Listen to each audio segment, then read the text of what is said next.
how it is they spend their time. As you rightly say, Mario, there are a lot of pressures on your leaders. And this is equally true for the organizations that you all are a part of. You talked about the budget. You've talked about the 2030 strategy. You've talked about delivery, getting things done.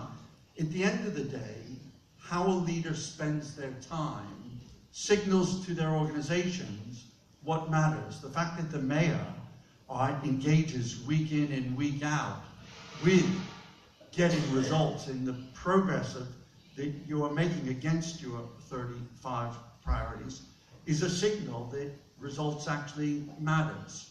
All right? And at the end of the day, the biggest observation is that getting results is one of the most difficult things that governments do, because by and large they don't do it on their own. They do it through a range of other agencies. What's easier is communications, is making an announcement. Announcing a policy, announcing a strategy is easy. Getting it done is more difficult. And actually the thing that is most difficult for almost all of the governments that I work with is setting priorities.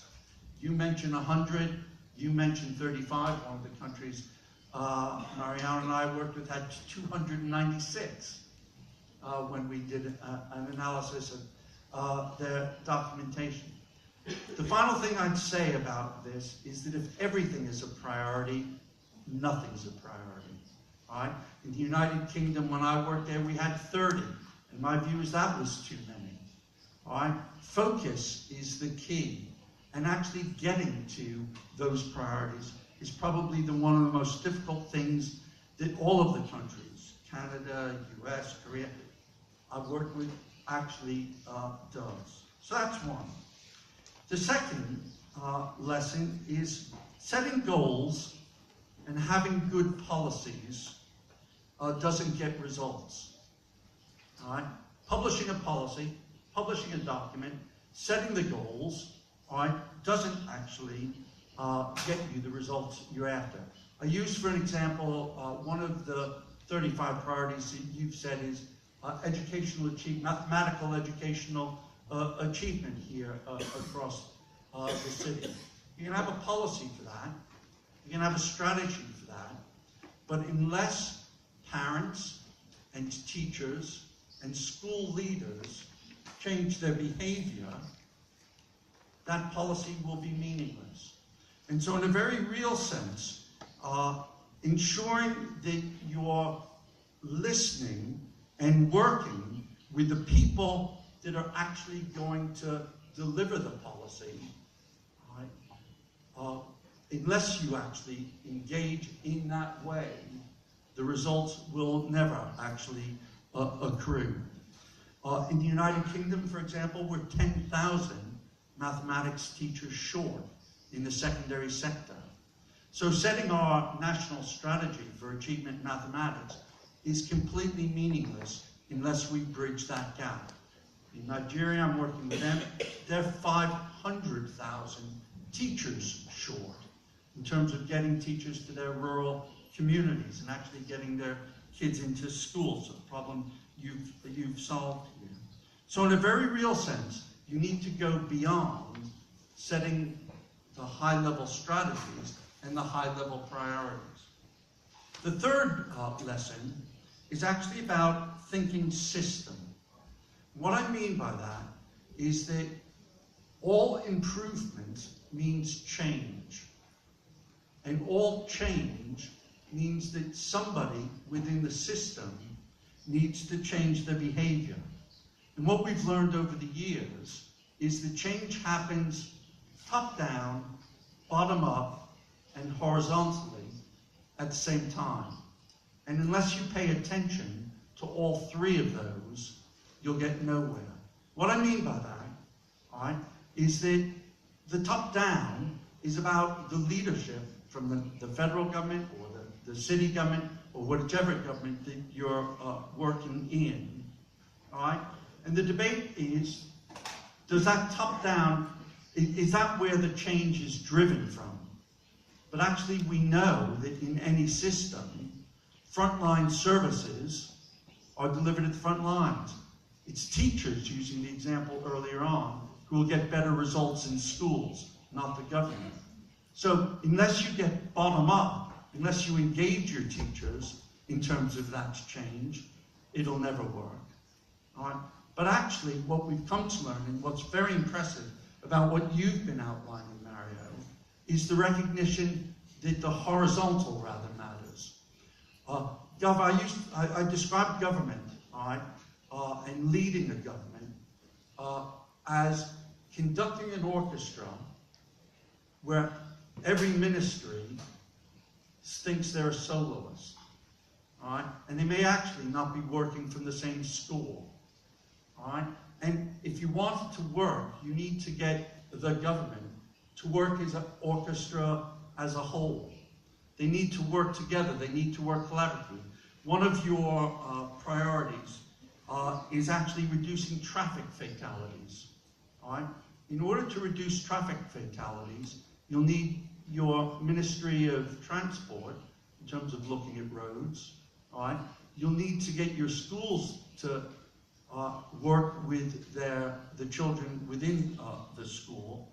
You'll need to think about pedestrians in terms of the infrastructure, and whichever ministry actually handles that in terms of sidewalks and stuff. They need to work collectively.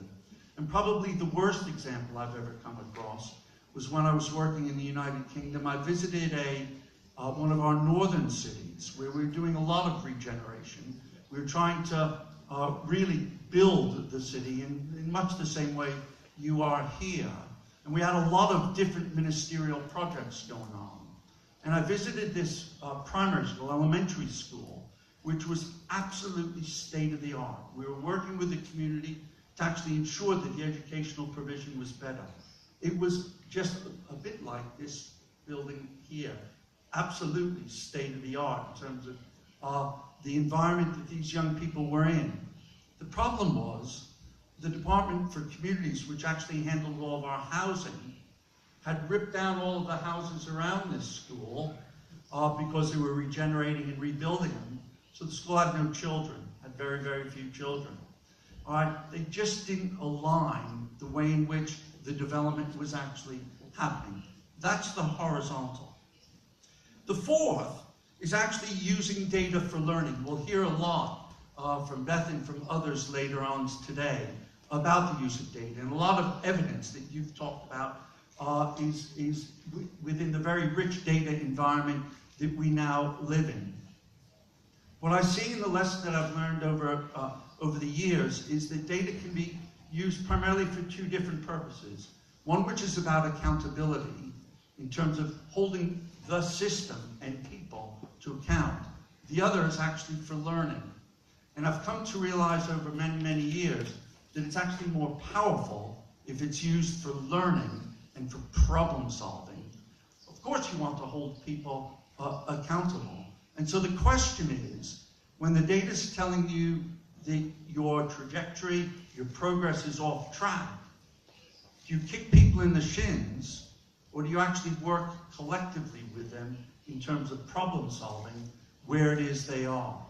And where it is, going back to my previous point, the system is, and the extent to which the people that matter, i.e. the people at the front line, are actually engaging in terms of wanting to change their behavior and get things better. And again, a number of the countries I've worked in, Korea, India, actually use the data in a way that very often is counterproductive, rather than actually gets to the problem solving. And then the last point I want to make is actually governments that work make their routines work, and they refresh their routines after they've stopped working. What I mean by that is we all increasingly, because we work in data-rich environments, are able to put in stat reviews, reporting routines, meetings. Government is never, ever short of meetings. More meetings than anybody knows what to do with it. The question is, are the meetings solving the problems that lead to better and more effective delivery? better results quicker. And very often, a lot of the techniques that we've come to develop over the many years in terms of reports, dashboards, very focused meetings that work, all right? And they're critical because they can actually drive people in terms of their behaviors because they know a routine happens routinely on a regular basis so that they know they're going to have another look. A focus is going to be put on, a spotlight is going to be shown on whatever the particular issue is. The then question is not that routine, but what is the problem solving, the analysis, the intuition that actually helps you to improve and change what people are actually doing. Let me finish by saying I think you guys have made amazing progress from what I've seen internationally. Of course, I look forward to today's discussion and learning more about what you and others are doing. Of course, I wish you well in your continued efforts, but I have absolutely total confidence that given the focus and that you and your leaders are actually putting on delivery, on getting results, given the routines that you're putting in place, given your understanding of the delivery system, you have every chance of actually serving your citizens well. So thank you very much. I look forward to discussing it with you and with you all during the course of the day.